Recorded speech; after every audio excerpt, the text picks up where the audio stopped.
ପିଲାମାନେ ତୁମର କମର୍ସ ଆଉ law physics population studies microbiology second day ସିପିଟିର ଯେଉଁଟା ରହୁଛି ତୁମର 4 ଜୁଲାଇ କଲର୍ ଟିକେ ଚେଞ୍ଜ କରିଦେଉଛି 4 ଜୁଲାଇରେ ଥିଲା। ତ ସେଥିରେ ତୁମର ଓଭରାଲି क्वेश्चन लेवल केमती कौन थिला हार्ड थिला ना इजी थिला पीआईक्यू रिपीट होता कि मॉक रिपीट होता कि मॉक चलती आम टेलीग्राम रे जो मैंने जॉइन करने चाहते जॉइन कर जिवे कमेंट बॉक्स रे लिंक रही ठीक अच्छे मॉक रिपीट होता कि टाइम केमती कौन पिला कि नहीं एवं कौन कौन सब पिला माने मिस्टेक करुँच जहाँद्वारा रैंक कमुची मार्क कमुची ठीक अच्छे से सब रिगार्डिंग डिटेल्स आम एठारे कथा हवा। देख तुम फास्ट कथा है 1 नंबर रे जो पिला माने सब एग्जाम को जाउछंती कौन कौन लेकिन जीवे सेटा को से जानिकी जाऊना जहाँद्वारा से सार मैंने विरक्त होती कहीं बारंबार कहले भूल कले तुमको इंस्ट्रक्शन दौथे तथापि तुम भूल कल से जिनसा आनी ना पार्टी करेंगे जहाँ भी विरक्त हम कि पार्टी कर तो से कौन कौन सब एग्जाम को लेकिन जी तार भिडियोटा डिस्क्रिप्शन देती प्रथम देखिए ठीक अच्छे तापर तुम बुकलेट केमती फिलअप करा जाए बुकलेट तापर तुम ओएमआर आंसर सीट केमती फिलअप करा जाए ताको भल भाव में देखिए 2 नंबर कथा एतिक बेसिक जिनस समस्त शिखिकी जी जब न शिखिकी जी से मैंने पार्टी करेंगे आ भूल होगा मैंने तुम ओरिजिनल ओएमआर सीट आउ देवेनि सरला तुम एंट्रांस से ओभर होगला। तापर कथा 2 नंबर कथा तुमको क्वेश्चन आंसर आसू बा न आसू तुम कौन कर सब गुड़ा कर जहाँ मुझे तुमको रामबाण भिडियो कही बहुत सारा पिला माने सेटा को कौन कर ना निजे से देखुं देखिक आप्लाय कर मिछटे आसिक अन्य मानक मना कर आप्लाय कर ना देख सेटा तुमको कहनी जे तुम न फॉलो कल मोर किसी जायस ना तुम फेल हो गल मोर किसी ना ठीक अच्छे देख तुमको मेन कहबार उद्देश्य है टाइम सर्ट रोचे तुम फास्ट जी पार्च से कर दियो आगे तुमको तो कहनी 80 ରୁ 80 रख 60 65 70 50 जार जमी पढ़ीच से अनुसार रख ठीक अच्छे तुम से आपे कर तापर रेस्ट जो रहा सपोज गोटे पिला 65टा आपे तार करदेला आकुरेसी सहित माने सठिक पूरा सी सियोर जानी आ 15टा रहा 15टा को रामबाण प्रयोग करदेव रामबाण वीडियो डिस्क्रिप्शन अच्छी ताको फॉलो करी गले तुम एग्जाम तुम जो वार्निंग देवे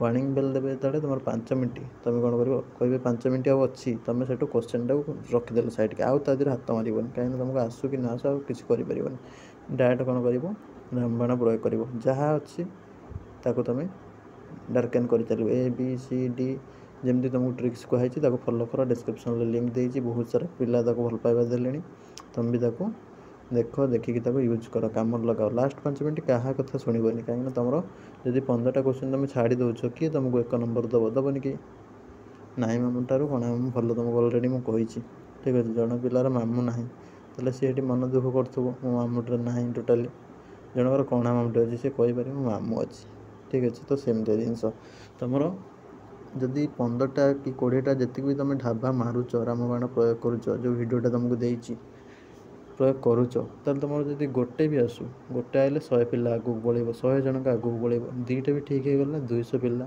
250 पिला आगू पड़े 2 मार्क पड़े आसिले ठीक अच्छे जब 5टा ठीक गला तुम से 300-400 पिला आगू पड़े बुझीपार तुम मार्कटा बहुत इंपोर्टाट कहीं भी छाड़ी के आसबन आज फिजिक्स बहुत पिला छाड़ी आसिले कहीं से मानिले कथा ठीक अच्छे कथा मानिले कहीं ना मॉक देले 1 नंबर कथा मॉक टोटाली देले 2 नंबर कथा कहले गोटे कथा खातिर ना बारंबार कहुच जोटा कथा से शुणुना जो मैंने शुणिले सठिक भाव में कले से आराम से करके आसिले ठीक अच्छे आ गोटे कथा मॉक आज मॉक तुम देखी सब माइक्रोबायोलोजी हो आउ तुम फिजिक्स हो ठीक अच्छे कमर्स हो प्रायतः तुम रिलेटेड क्वेश्चन एवं डायरेक्ट किसी क्वेश्चन मॉक रू पलि आसी पे जहाँकि कहते तो से अनुसार से एग्जाम बहुत ही भल होती आज प्रायतः किसी पिलांकर जोड़ा रिपोर्ट रोचे 70-72 भी से करेक्ट कर देती अधिक भी जड़े जड़े करेक्ट कर देती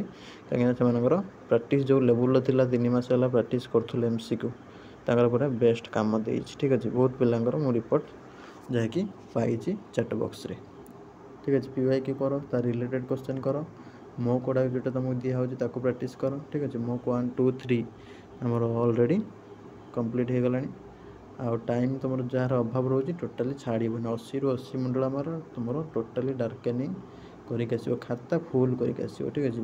ଲାଷ୍ଟ 5 ମିନିଟ୍ ୱାର୍ଣ୍ଣିଂ ଦେଲେ କି ପିଲା ଆଉ 5 ମିନିଟ୍ ରହିଲା, ତୁମେ ଆଉ କାହା କଥା ଶୁଣିବନି, ଡାଇରେକ୍ଟ ରାମବାଣ ମାରିବ ଖାତାରେ। ଠିକ୍ ଅଛି। ପୁରା ନିଆଁ ଧୂଆଁ ପୁରା କାଢ଼ି ଦେଇକି ଆସିବ, ଏକ୍ଜାମ୍ ପୁରା ବହି ଜଳେଇ ଦେଇକି ଆସିବ। ଠିକ୍ ଅଛି। ଏମିତି ତୁମର ଯାଇଥାନ୍ତା 15ଟା କି 10ଟା କି 20ଟା, ଯିଏ ଯେତେଟା ନ କରିପାରୁଥିବ, ଟାଇମ୍ ହେବନି। ସେମିତି ତୁମର ଯାହା ବି ଗୋଟେ ଠିକ୍ ହେଉ, 2ଟା ଠିକ୍ ହେଉ, 5ଟା ଠିକ୍ ହେଉ, 10ଟା ଠିକ୍ ହେଉ, ଏମିତି ପିଲା ଅଛନ୍ତି ପୁରା ଢାବା ବାଜିକି ସବୁ ଠିକ୍ କରିଦେଉଛନ୍ତି।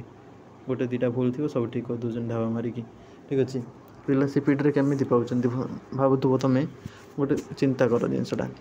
ଗୋଟେ ପିଲା ଅଛି, ସେ ଛୋଟ କଲେଜରେ ପଢ଼ୁଛି, ସେ କିଛି ପଢ଼ୁନି, ବୁଲୁଛି, ସେ ଦେଖିବ କେଉଁଠି ଆଉ କେତେ ଦିନ ଗଲେ ୟୁନିଭର୍ସିଟି ପାଇଯିବ, ସେଇଠି ତୁମ ମନରେ କ'ଣ ଆସିବ? ଏ ପିଲା କେଉଁଠୁ ମାର୍କ ଆଣିଲେ, ଏତେ କିଛି ପଢ଼ିନଥିଲା, ତାହେଲେ ସେଇ କେସରେ ତାର ଢାବା କାମ କରିଯାଏ। ଠିକ୍ ଅଛି। ରାମବାଣ ପୁରା କାମ କରିଯାଏ। ଏମିତି ବହୁତ ପିଲା ଆମେ ଦେଖିଛୁ। 20 ମସିହା, 21 ମସିହା, 22 ମସିହା, 23 ମସିହା ଶହ ଶହ ପିଲାଙ୍କୁ ଗାଇଡ଼ାନ୍ସ କରାଯାଏ। ଦେଖିଛୁ ଯେଉଁ ପିଲାମାନେ କିଛି ପଢ଼ୁନଥିବେ, ଗୋଟେ ପିଲା ବି ଏମିତି ଥିବେ, ସେମାନେ ଢାବାରେ ହିଁ ପେଲିକି ବାହାରି ଚାଲିଯାଆନ୍ତି। ଠିକ୍ ଅଛି। କାହା ପାଖରୁ ଦେଖିକି କରିଦିଅନ୍ତି, କାହିଁକିନା SSBର ସେଟ୍ ସିଷ୍ଟମ୍ ନଥାଏ। ତାପରେ କାହା ଢାବା ମାରିକି କିଛି ପିଲା କରିଦିଅନ୍ତି। ଠିକ୍ ଅଛି। ତାଙ୍କ ଢାବାଟା ବାଜିଯାଏ। ଏମିତି ସମସ୍ତଙ୍କ କେସ୍ରେ ହୁଏନି, କିଛି ପିଲାଙ୍କର ହେଇ ଚାଲିଯାଏ। ଠିକ୍ ଅଛି। ତ ସେ ଅନୁସାରେ ଯାହା ବି ହେଉ, ତୁମମାନେ ଯେତିକି ଫାଷ୍ଟ ଆସୁଛି ତାକୁ କର, ତାପରେ ରେଷ୍ଟ ଯେତିକି ପ୍ରୟୋଗ କର ବୁଦ୍ଧି।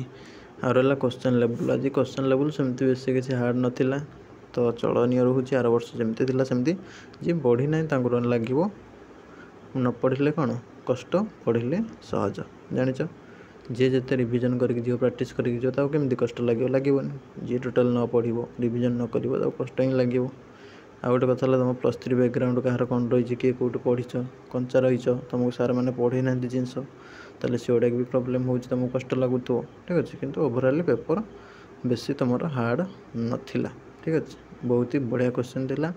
ଯେଉଁମାନେ ପଢ଼ିକି ଯାଇଛନ୍ତି, ପ୍ରାକ୍ଟିସ୍ କରିକି ଯାଇଛନ୍ତି, ବହୁତ ହି ବଢ଼ିଆ କରିକି ଆସିଛନ୍ତି। ରହିଲି, ନମସ୍କାର, ଜୟ ଜଗନ୍ନାଥ। ଦେଖା ହେବା ଆଗାମୀ ଭିଡ଼ିଓରେ।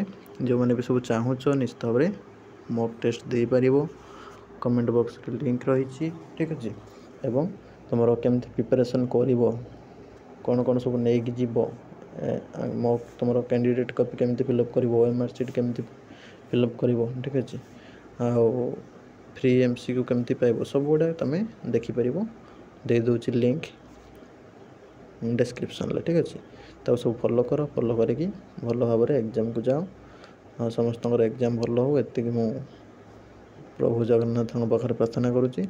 Day 2 ଯାହା ବି ଗଲା, ଯେଉଁ ବି ପିଲାଙ୍କର ସରିଲା, ସେମାନଙ୍କର ତ ସରିଲା, କିନ୍ତୁ ତୁମର ଯେଉଁ ଆଗାମୀ ଦିନମାନଙ୍କରେ ଯେଉଁମାନଙ୍କର ଏକ୍ଜାମ୍ ରହିଛି, ସେମାନଙ୍କ ପାଇଁ ଏଇଟା ପ୍ରାୟତଃ ହେଲ୍ପ କରିବ ଆଶା କରୁଛି। ରହିଲି, ନମସ୍କାର।